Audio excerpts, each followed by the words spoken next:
बहुत देर से यही सूरत हाल चलती आ रही है, जहाँ हम देखते हैं कि फलां जो बड़ा लीडर है उसकी गिरफ्तारी हो गई, बड़ी अहम गिरफ्तारी थी, गिरफ्तारी हो गई। अभी इससे अरबों रुपए के सासे पकड़े जाएंगे, इसने अरबों रुपए की वो करप्शन की थी, करप्शन साबित हो गई।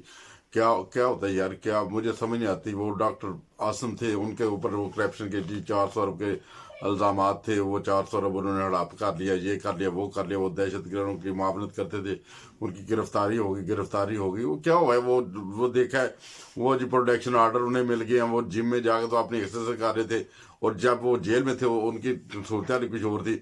फिर हमने देखा मियाँ साहब है, मियाँ साहब की गिरफ्तारी हो गई। लूटे हुए खजाने जो सासे हैं पाकिस्तान को वो वापस आएंगे, बहुत जल्दी से आएंगे, ये हो जाएगा, वो हो जाएगा, इसके खजाने भर जाएंगे। वो क्या हुआ है, मियाँ साहब को गिरफ्तार किया, वो 4 दिन गिरफ्तार किया, वो बीमारी का एक बहाना बनाया, डॉक्टर्स उनके अपने, वकील उनके अपने, सब कुछ वो छुड़वा के तो वो ले गए मियाँ साहब को, बाहर ले गए, इंग्लैंड की सड़कों पे घूम रही है।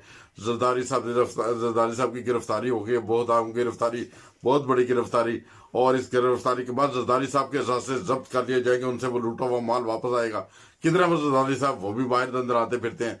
फरियाल तारपुर आ गई है जी, फरियाल तारपुर, उसके जो असासे हैं वो जब्त हो जाएंगे, ये हो जाएगा, कौमी खजाने में डाल देंगे, मुल्क अमीर हो जाएगा, ये हो जाएगा, वो हो जाएगा। वो भी बाहर आ गई, नतीजा उसका भी आंडा निकले। अभी देखें, अभी मीडिया में बात जा रही है, खर्चीशा पकड़ा गया, उसने ये हो गया, वो हो गया, इतने असासे उसके वो जब्त हो जाएंगे, ये हो जाएगा, वो हो जाएगा। वो उसका नतीजा भी आंडा। मैं कहता हूँ, खान साहब कहते थे कि अंडे जो है ना उनसे वो तरक्की कर सकते हैं। खान साहब आपके पास अभी काफी अंडे हो गए हैं, इस हुकूमत के पास काफी अंडे हो गए हैं, इस अंडों को जमा करें, उसमें से चूचे निकालें, कोई लोगों को गोश्त मोश्त खिलाएं, चूचों का जगनी जुगनी बुलाएं। यार खान साहब को खुदा का खौफ करें। जो कौमें तरक्की करती हैं वो ऐसे नहीं करती, ना वो गिरफ्तारी पे इतना छोड़ डालती हैं, और ना वो ये कहते हैं कि हम ये उनसे ले लेंगे, वो ले लेंगे, मगर बल्कि लेके दिखाते हैं। एक देखें, एक जो साइकिल जो हो रहा है, जो एक जेब कतरा है, जब उसके ऊपर कोई इल्जाम लगता है, उसे थाने में लेके जाते हैं, उसे तो उल्टा लटका लेते हैं। उसका तो वो उसको उसके साथ वही सलूकत है जो सलाउद्दीन के सलूकत है। क्या उनको भी प्रोटेक्शन ऑर्डर मिलते हैं? उनको तो मार मार के उनकी चमड़ी देर देते हैं, बल्कि अंतरियां बाहर निकाल देते हैं, और ये सूरत होती है। और जिन्होंने कौमी खजाने को लूटा है उनको प्रोटेक्शन ऑर्डर भी मिल जाते हैं, वो सेफली अंदर जाते हैं 4 दिन, उधर भी अंदर भी अच्छी खुराकें, अच्छा रहन सहन, VIP सब कुछ मिलता है। यार वो खुदा का खौफ करें, ऐसे जो लूटा हुआ माल दौलत वापस नहीं आती।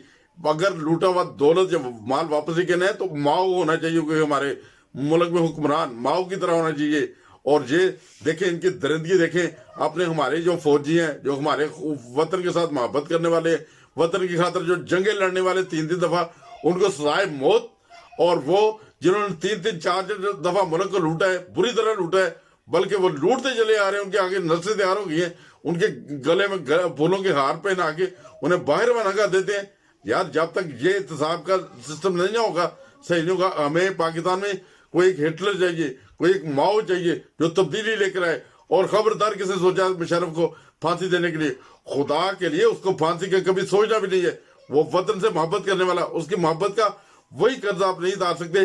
जब 1979 में खाना काबा पे कुछ दरिंदों ने कब्जा करने की कोशिश की थी और काबज हो चुके थे, और फिर सऊदी हुकूमत की रिक्वेस्ट के ऊपर मुशर्रफ साहब गए थे और अपने दस्ते के साथ और बड़ी बहादुरी के साथ उन दरिंदों से खाना काबा को, जो खुदा का घर था, उसको आजाद करवाया था। उसका तो आप यही एहसान नहीं भूल सकते। और उसको इस सिले में सजाए मौत, और जो वो लूटने वाले मुल्क उनको फूलों के हार पहनाए जा रहे हैं। यार को खुदा का खौफ करें। फौज को चाहिए कि देखे, जब कोई सैलाब आता है तो तब फौज आती है, जब कोई जल्जला आता है तो तब फौज आती है।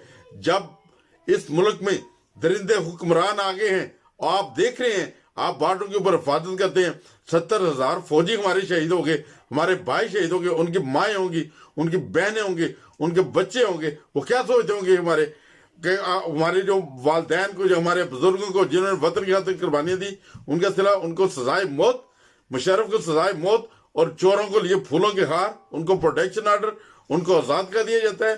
खुदा के लिए एहतसाब करें।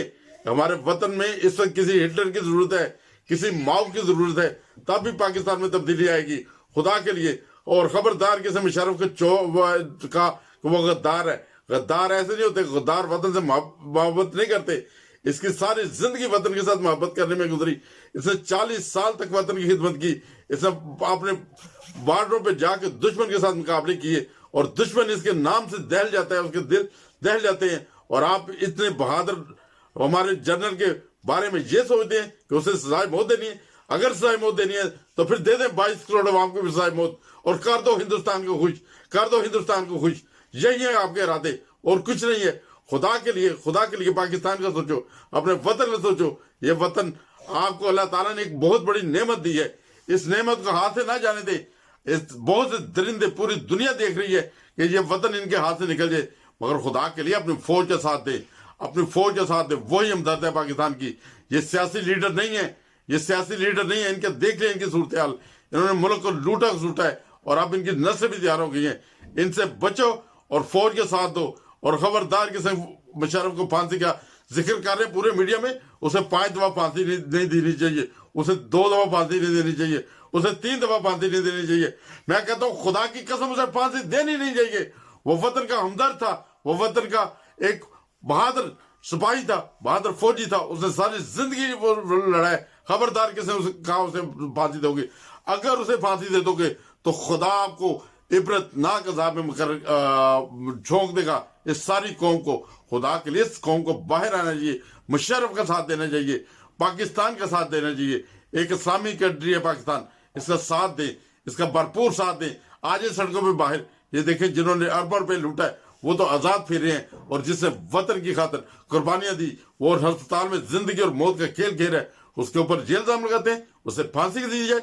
और फिर 5 दफा मैं कहता हूं उन जजों को फांसी दे दो जिन्होंने ऐसा उसके ऊपर इल्जाम लगाया है। उनकी तहकीक करें, उनके पीछे किन का एजेंडा है, जिनका भी एजेंडा है उनको फांसी के फंदे पर लटकाया जाए और उनको उनकी ख्वाहिश के मुताबिक 3-3 दिन चौराहों में लटकाया जाए, डी चौक में लटकाया जाए और इस तरह उनको इबरतनाक सजा दें, ताकि आइंदा किसी को जरूरत पैदा ना हो कि वो पाकिस्तान के खिलाफ ऐसी बात करे, हमारी फौज के खिलाफ ऐसी बात करे।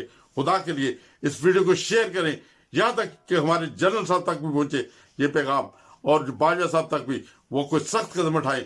अगर उठा सकते हैं तो उठाएं।